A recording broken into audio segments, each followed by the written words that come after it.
In the matter of Shakahola and the growth of cult activities in the nation, Mr. Ruto is as much a suspect as is all the cult pastors from Shakahola and beyond. He owes the people of Kenya an explanation before he purports to be trying to solve the problem. 2, the so-called pastors are people who set up the so-called sanctuary at Ruto's former official residence in Karen as the deputy president.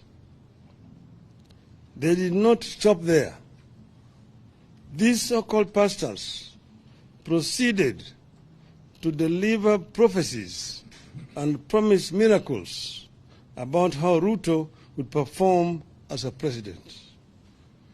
3, these cultic pastors were among the people who supposedly sanctified State House when Ruto arrived there, pretending to be holier than every other Kenyan. They proceeded to prophesy how great his regime would be. 4, these so-called pastors have organized mega prayer rallies attended by so-called prayer warriors that include Mr. Ruto, Mr. Gachagua, and their spouses, supposedly to sanctify the land. They ended up defiling the land.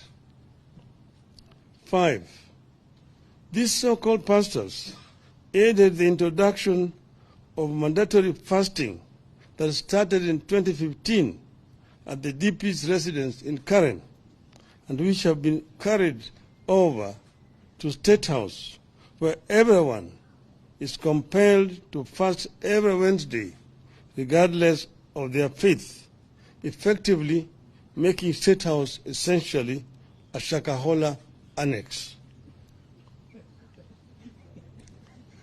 6, sometime in May 2022, Mr. Ruto's family claimed to have prayed for impure borehole water at their current residence and turned it into clean when a purification machine had failed. We see no difference between this claim and the outrageous ones made by cult pastors, like performing fake miracles and extorting money from believers with the calls like tuma mbegu ya 310 or fast until you meet Christ. 7, the cult leaders are behind the decision by Ruto to establish a faith diplomacy office where he has gone ahead to provide a list of 100 members to be recruited into Public Service Commission as intercessors, supposedly to pray for counties and the government.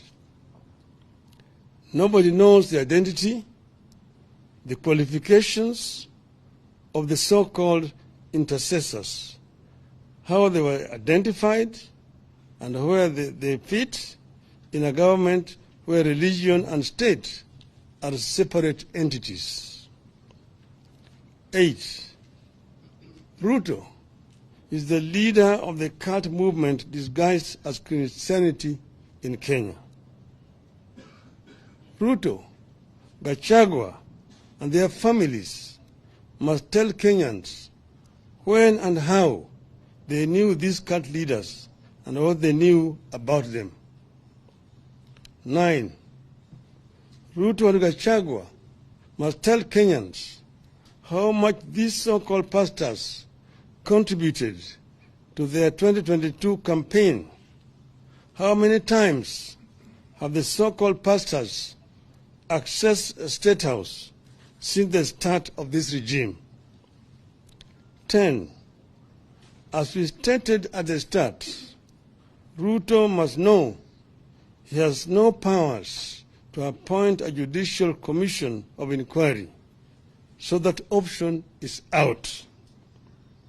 11, We are all aware that judicial commissions of inquiry have been the tool of choice whenever the government has something to hide, like you believe Ruto does now.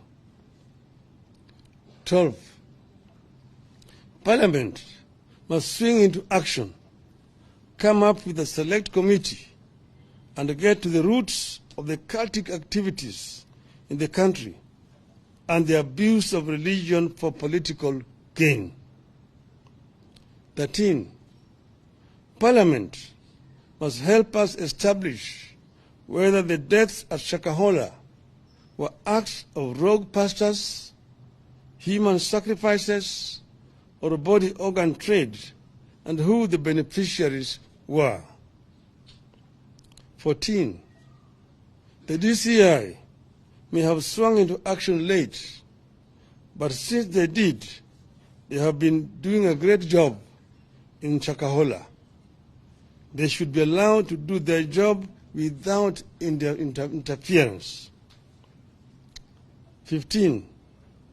The current blanket restrictions placed on independent observers, including the media and civil society, must be lifted forthwith.